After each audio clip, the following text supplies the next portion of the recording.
To tomorrow's Church of God Bible study. If you all will bow your heads, we'll start with prayer. Great Eternal Father, we come before you in the name of our Savior Jesus Christ to ask you to please descend your Spirit upon this group, that the words that come out of the speaker's mouth and out of the listeners will be inspired by you. It will be edifying to everyone, and we will be able to take it to heart and to learn and become better servants of yours. Father, thank you. Okay, the title of this is the Book of Ruth. Now, Ruth, I have always been told, is a great love story. But what we're going to look at is two aspects of it. The first one is the physical aspects of this book.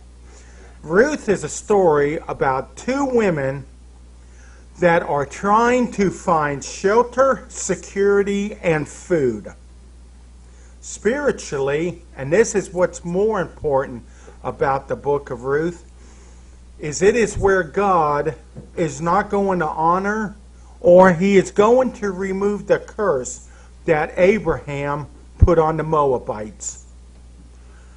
Also, love is never mentioned in this book. Okay, let's start off in Ruth 1:1. This will give us a background of the time period and of what's happening. In Ruth 1:1 it says, in the days when the judges ruled. So now we have a time period, it's during the judges. There was a famine in the land, so a man from Bethlehem in Judea. So we know that there's a man, that he lived in Bethlehem, which is in Judea, together with his wife and two sons, went to live for a while in the country of Moab. So they, yes? This famine, did God cause it to make this happen? It doesn't say. Okay. But more than likely it was through God, because of everything that happens through the book. Because the key to this whole book we have to understand is, what is the purpose of this book? Is it just a good story about a woman getting married? Or is there a deeper purpose, which is the spiritual purpose, which God would be in control of? Are you going to get to what the curse was? Yes. Okay, I figured you would. I'll get to all of that. We're just working our way down. Naomi's husband, okay, they moved to the land of Moab. While they were in Moab, Naomi's husband died. Her two sons got married to Moabites. Then they died. And at the end of verse 4, it said that they lived there about 10 years. Both of the sons died, and Naomi was left without her two sons and her husband. Naomi went to the land of Moab with a family, and she lost her family. Now, what we have to talk about or look at is the Moabites. Ruth, who this story is about, was a Moabite. So who were the Moabites? How did they come about into existence? Well, for this, we're not going to turn to it because I'm not going to read the whole chapter. In Genesis 13 is where this story starts to go into effect. It's when Abraham and Lot, both of their flocks were so large that they had to separate. And Abraham told Lot, you pick where you want to go, and I will go somewhere else.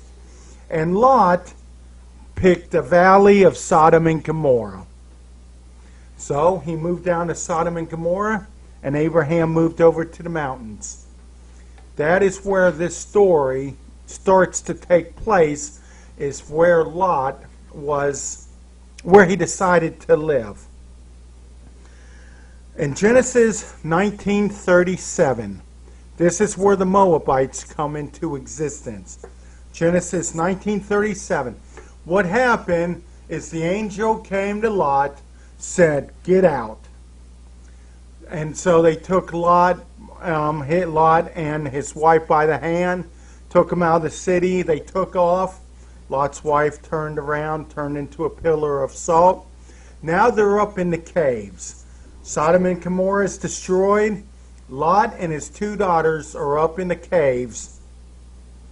And in Genesis 19:37, Lot's first child, which came through Lot's own daughter, her firstborn. We know the story that Lot got drunk by his two daughters.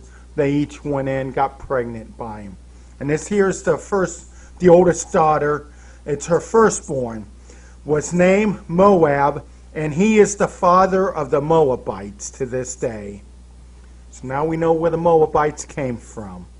They came from the oldest daughter. Well, I won't say the oldest. Well, the oldest of the two daughters that left Sodom and Gomorrah, because they figure, well, we know that Lot had other kids because the in-laws ridiculed Lot when he tried to tell him to flee. Now we have a curse on the Moabites. This is in Deuteronomy 23:3. This is the curse that Abraham, not God, but Abraham put on the Moabites. This is Deuteronomy 23:3. It says, "No Ammonite or Moabite or any of their descendants may enter the assembly of the Lord, not even to the 10th generation, for they did not come to meet you with bread and water on your way when you came out of Egypt, and they hired Balaam, son of Beor, from Pethor in Aram, to pronounce a curse on you. However, the Eternal your God would not listen to Balaam, but turned the curse into a blessing for you, because the Eternal your God loves you. Do not seek a treaty of friendship with them as long as you live." So the Moabites are not allowed to enter the assembly of God. And that was a curse that Abraham put on them, yes. What was the child of the second? Was that also cursed? The second child of Lot? No. Okay. No, Moab was never accursed. No, Moses is the one that cursed the tribe or the nation, whatever you want to call it. Okay. The Moabites, what were they like? Well, number one, they were a very ungodly nation. They sacrificed their children to their pagan gods.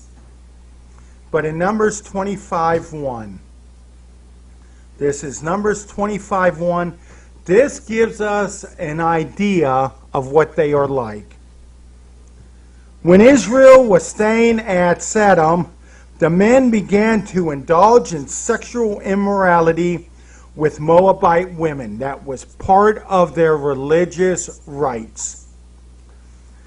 The Moabites, part of their religion was sexual. Who invited them to the sacrifices to their gods. The people, which is the Israelites, ate the sacrificial meal and bowed down before their gods. So Israel yoked themselves to the Baal of Peor, and the Lord's anger burned against them. The Lord said to Moses, "Take all the leaders of these people, kill them, and expose them in broad daylight before the Lord, so that the Lord's fierce anger may turn away from Israel." So Moses said to Israel's judge, "Each of you must put to death those of your people who have yoked themselves to the Baal of Peor." Then the Israelite women, then an Israelite man brought into the camp a Midianite woman right before the eyes of Moses and the whole assembly of Israel, while they were weeping at the entrance of the tent of meeting. When Phinehas, son of Eleazar, the son of Aaron, the priest, saw this, he left the assembly, took a spear in his hand, and followed the Israelite into the tent. He drove the spear into both of them, right through the Israelite man and into the Israelite, or into the woman's stomach. Then the plague against the Israelites was stopped, but those who died in the plague numbered 24,000. This is to give you an idea of the influence and effect that the Moabites had on the Israelites. They have not entered the promised land yet, but yet they turned from God to go to the Moabites' gods. Because of all, well, I don't know why. They just did it.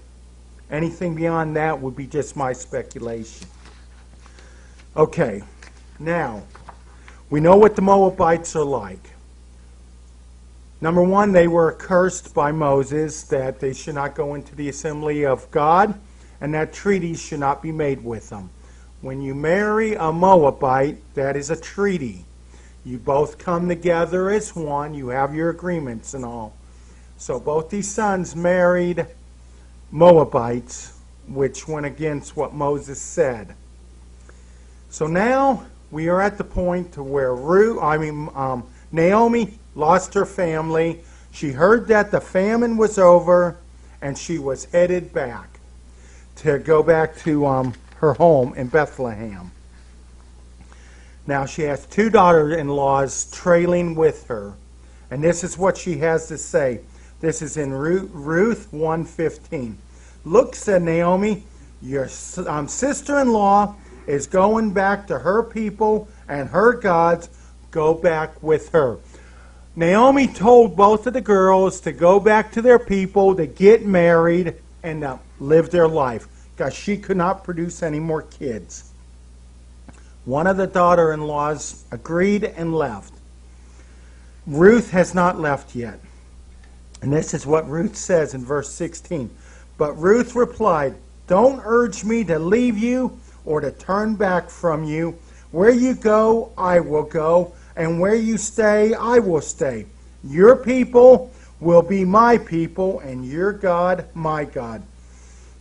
Where you die, I will die, and there I will be buried.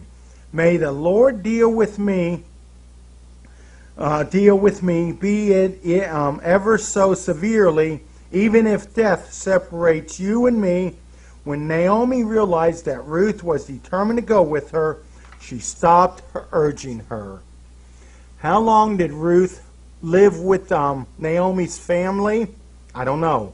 But it was long enough to where she understood who God was.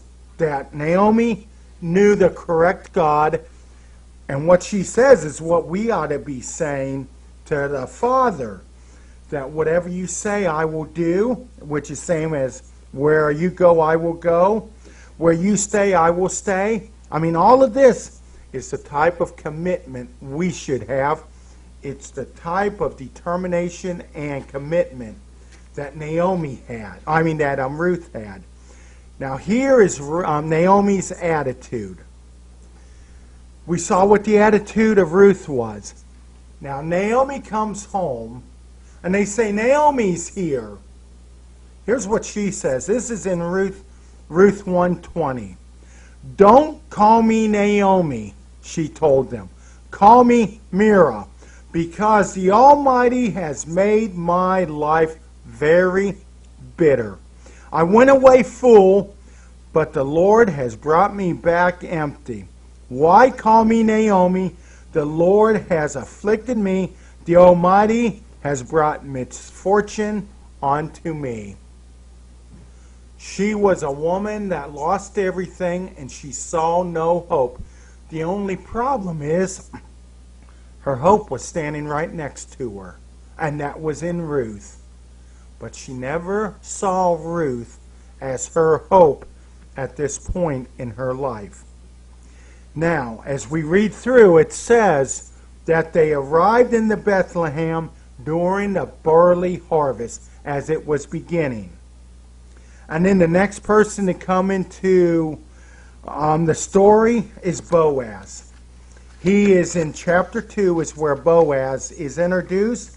And he's introduced as a relative of on her husband's side, and he is a man of standing.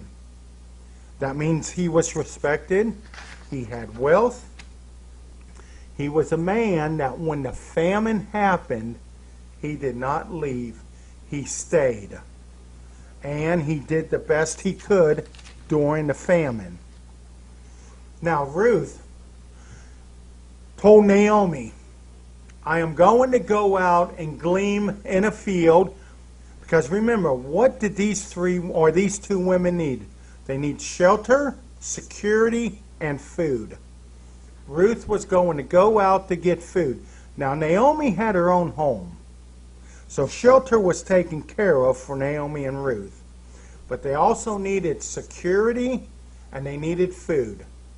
So Ruth goes out to a field, asks if she can glean in the field. The overseer said, yes, you may. And so she starts picking the grain that has been dropped by the reapers. Now, Boaz comes and he asks a question.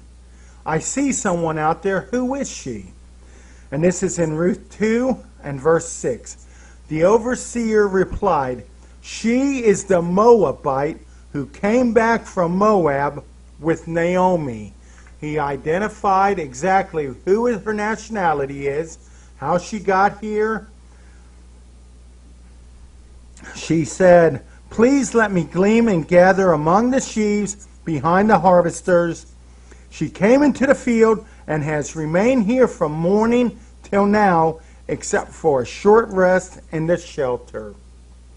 So what this overseer just told Boaz, she's a foreigner, a Moabite, which he knew what the curse about the Moabites, that she's a hard worker, and that she came back with Naomi.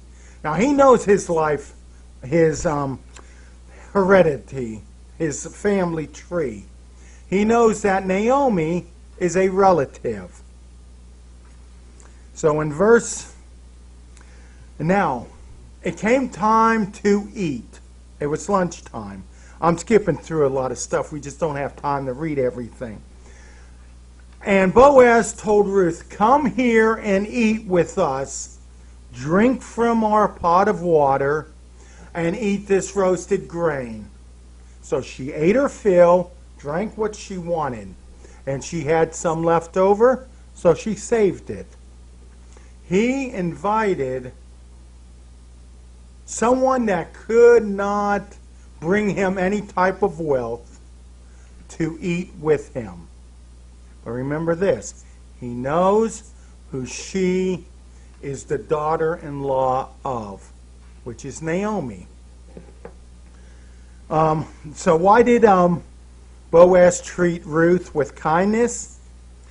Ruth 2:10, and this is after everything's been done. At this, she bowed down with her face to the ground. She asked him, she's asking Boaz, why have I found such favor in your eyes that you noticed me a foreigner? She knew she was a foreigner. Boaz replied, I've been told all about what you have done for your mother-in-law since the death of your husband, how you left your father and mother and your homeland and came to live with a people you did not know before. Because of her character and because she took good care of her mother-in-law, that's why he found favor with her. So now it's time to leave. At the end of the day, she threshed out her grain and she got about an ephod of grain. Now this is what Ruth came home. Naomi said, where were you reaping? And Ruth showed her all of this grain. And she said, where did you reap at? And Naomi told her. And this is the reply. This is in Ruth 2:20. And this is Naomi's reply to Ruth. The Lord bless him, Naomi said to her daughter-in-law. He has not stopped showing his kindness to the living and the dead. She added, that man is our close relative. He is one of our guardian redeemers. What she just said, I didn't get the verse, I should have. When you marry into a family, if no children are produced in that marriage and the husband dies, then the brother is supposed to marry the widow, and the child that is produced will be the offspring of the husband that died. That is your guardian redeemer. And Naomi recognizes immediately that this is a guardian redeemer. And then she gives Ruth a little bit of advice in verse 23. She said to go in the same field that he would protect her. So Ruth stayed close to the women of Boaz to glean until the barley and wheat harvests were finished. First you have the barley harvest. That's at the beginning of the year. Then a few months later you have the wheat harvest. So she has been gleaning for more than 6 months, staying in the field with in Boaz's field. So she probably got to know Boaz quite well because she ate with the reapers. Yes. Yeah, I'm kind of losing me here. I thought Ruth wasn't a Moabite; she was an Israelite. No, Ruth is a Moabite. It's kind of like, a person that lives, let's say for instance Mexico, come into the United States. Now she's an American, but then it's just in a different country. A Moabite, then you're going to be considered as a Moabite in that nation. But actually, she came from a different nation where she's an Israelite. That's what I come to understood. No, Ruth is a Moabite. Because we just read here. Let's see what was told by the reapers. In Ruth 2:6, the overseer replied, "She is the Moabite who came back from Moab with Naomi." She's a full-blooded Moabite. There's no doubt about her heritage. She's a foreigner. Reason she's a foreigner is because she's a Moabite, because she even called herself a foreigner. In Ruth 2:10, it says, "At this she bowed down with her face to the ground. She asked him, 'Why have I found such favor in your eyes that you noticed me a foreigner?'" She was not an Israelite. She wasn't even close to being an Israelite, and she never became an Israelite. She was always a Moabite. Now, you may get the citizenship of Israel, but you're still a Moabite. That is where you were born. That is your heritage, your parents. Yes. Wasn't her husband an Israelite? Yes. Well, she probably received her citizenship through marriage, just like they do here when they come up. She calls herself a foreigner. Yeah. Everyone calls her a Moabite. I know, but I mean, I'm just saying, just because she would still be considered a foreigner if she came in without her husband and stuff. She didn't have a husband when she came in. I'm so never mind, go on. Okay, I guess I'm misunderstanding. Okay. What's the question again? No, that's fine. Go No. Oh, okay. Even if you become a citizen of this country, and let's say you're from England, your heritage is still English, or from England. If you come from Germany, your heritage is still German. You still have that bloodline. You still are. You can change your citizenship, but it doesn't change your bloodline.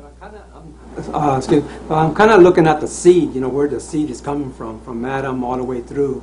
You have to be an Israelite.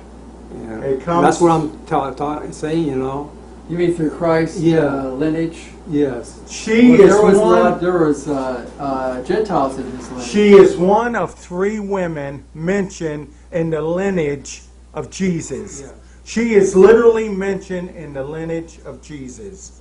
Yes. Yes. And that's what I'm kind of looking at, that seed. It cannot be a Gentile. It has to be yes, you an can. Israelite. No. You can be a Gentile because she was a Gentile. She was a Moabite. It doesn't really matter what lineage or what you come from as far as Christ is concerned. I mean, to the Jews and the Israelites it mattered, but not to God, because everybody's the same. Basically, Correct. He created all people the same. God does not see nationalities. The reason I am going on and on about her being a Moabite is this entire story, to put it bluntly, has nothing to do with Naomi and Ruth. What this story has to do with is Abraham put a curse on the Moabites, and God is saying, I'm not recognizing that curse. That was not my curse. That was Moses' curse. I'm not recognizing it. Because Moses said that the Moabites could not assemble in the house of God. Yeah. He said 10 generations, right? Yeah. Yeah. Well, this may have been well past that 10 No, generations. it's not. I counted the generations. Yeah. Yeah. Don't go there. Got your back, Riddick. That's fine. Okay. Naomi told Ruth to stay in the same field and to follow the reapers of Boaz. And she has done this for over 6 months. Went through the oat harvest, went through the grain or the barley harvest, went through the wheat harvest. Now, this starts in Ruth 3:1. One day, Ruth's mother-in-law, Naomi, said to her, My daughter, I must find a home for you where you will be well provided for. Remember, I said there's 3 things these women are looking for: a home, security, and food. Naomi has taken it up on herself, being the mother-in-law, we'll say, to find a husband for Ruth. Why did she say this?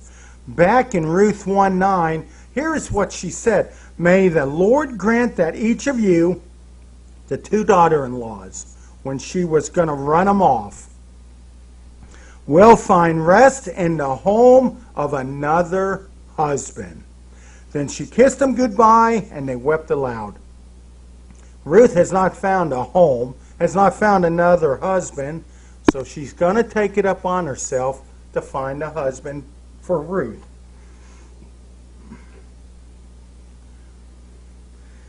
In verse 13, here's how she's going to go about doing it. And now, my daughter, don't be afraid. I will do for you all you ask. All the people of my town... Oh, okay, hold it. I went way beyond what I should have. That's Boaz talking. Naomi told Ruth, take a bath, get in your best clothes, go to where Boaz is reaping. Well, what they're doing at this point is they're separating the grain from the chaff. Find out where he is sleeping. The reason they slept with the grain was they did not want people come and steal the grain. So all the reapers and the owner would sleep around the grain, protecting the grain from animals, from theft, from all that. Plus the owner is protecting his wealth. That's his wealth. So Naomi tells Ruth, get all dolled up, don't let anyone see you, see where Boaz is sleeping, and then when everyone's sound asleep, creep in and lay down at his feet. Now, if you go in the commentaries, they will go all over the place with at his feet, saying it's sexual, it's all kinds of stuff. Well, it's just what it says. Because Mary was at the feet of Jesus when, I just forgot her name, her sister got all mad because she wouldn't help with the food. Jesus washed the feet of the disciples. When it says she slept at his feet, she slept at his feet. Reason being, it is showing submission. In that culture, it meant something. And she was showing that she was willing to submit herself to him. Now, in the middle of the night, he wakes up and says, who is it? And it says, I'm your servant, Ruth. And this is what Boaz says. And now, my daughter, don't be afraid. I will do for you all you ask. All the people in my town know that you are a woman of noble character. Now, she has noble character. She's not doing anything illicit. Although it is true that I am your guardian redeemer of your family, there is another who is more closely related than I. Stay here for the night, and in the morning, if he wants to do his duty as your guardian redeemer, good. Let him redeem you.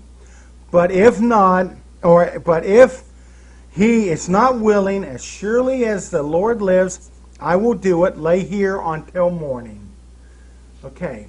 Now, if this is a great love story, why would he say that? Why didn't he just marry her? No, he was a man of honor. And to tell you the truth, this is not a love story whatsoever.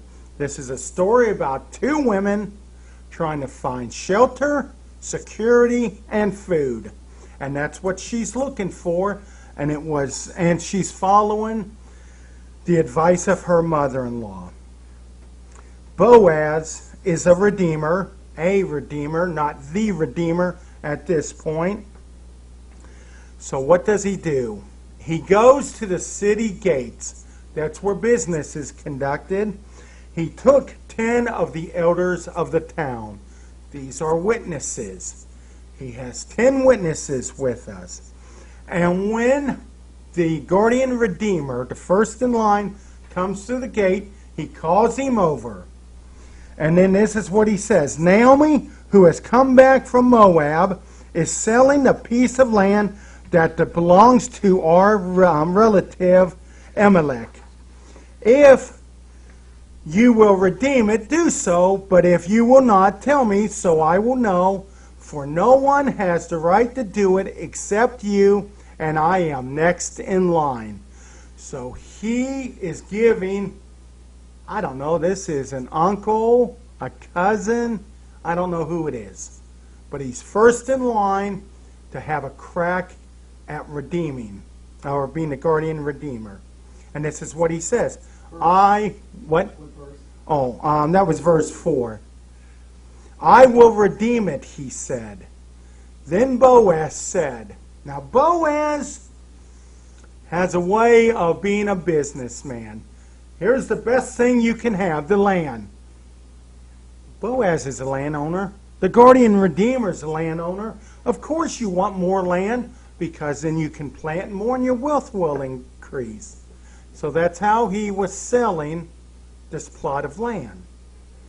But, verse 5, then Boaz said, on the day you buy the land from Naomi, you also acquire Ruth the Moabite, the dead man's widow, in order to maintain the name of the dead with his property.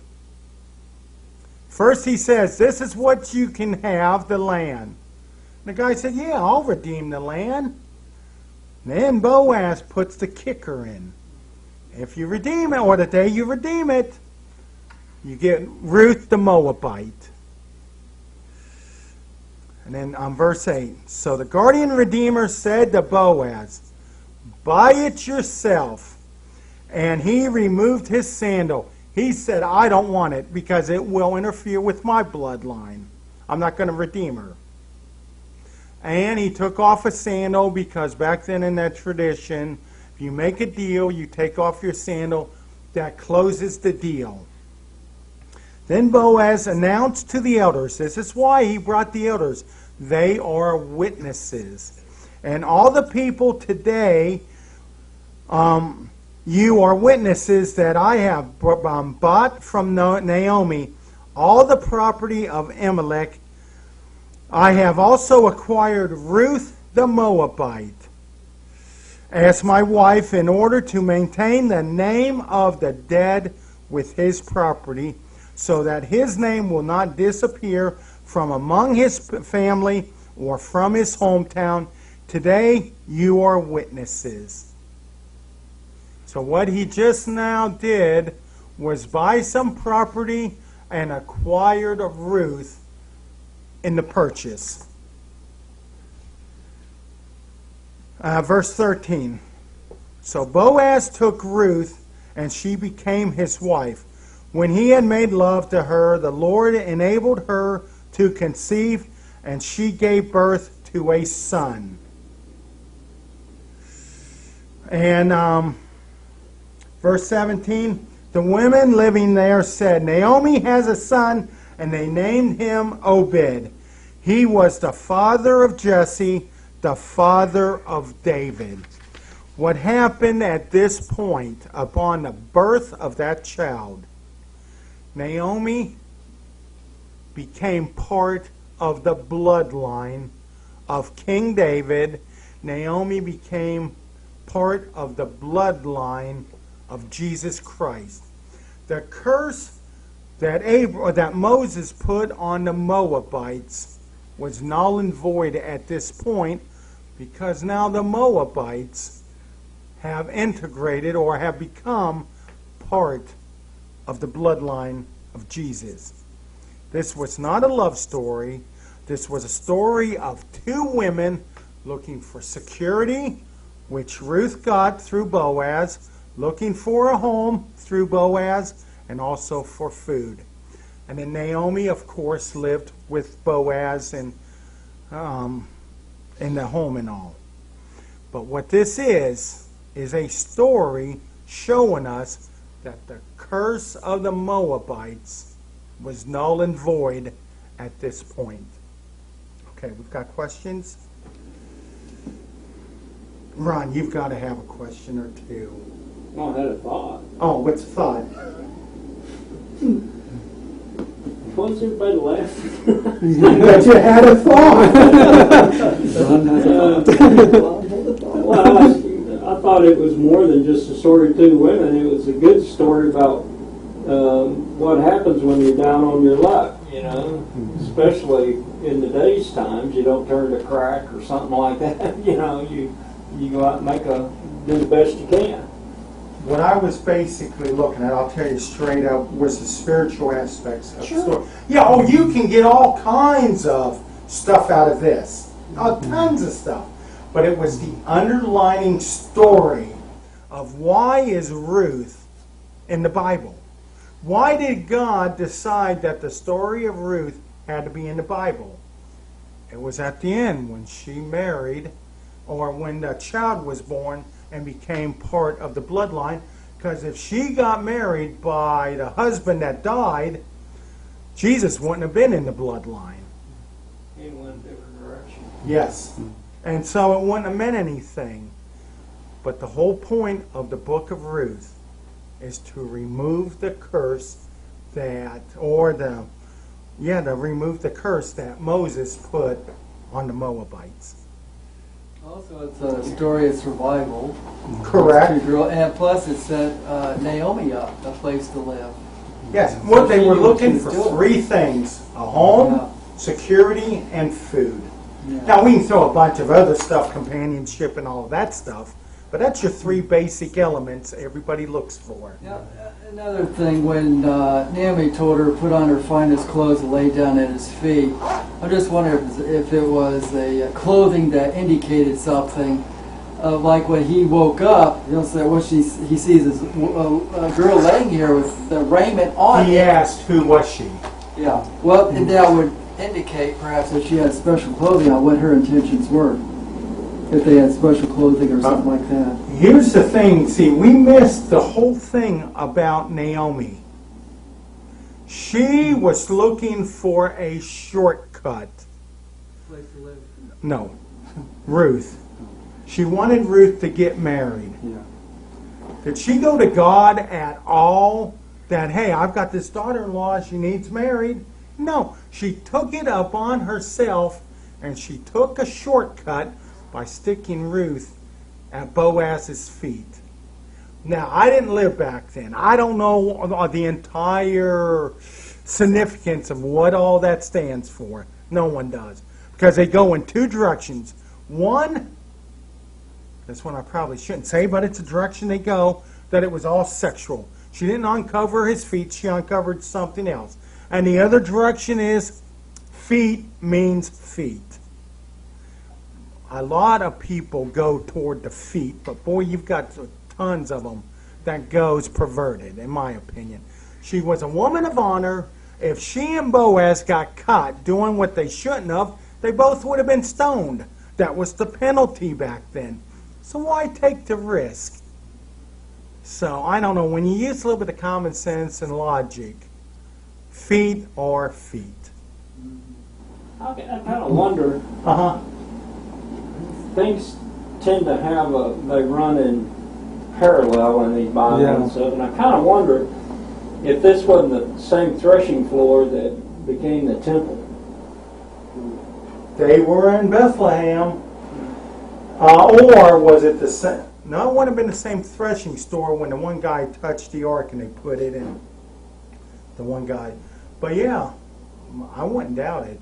What we have to do is find out the family that owned that threshing store and see if it falls under Amalek.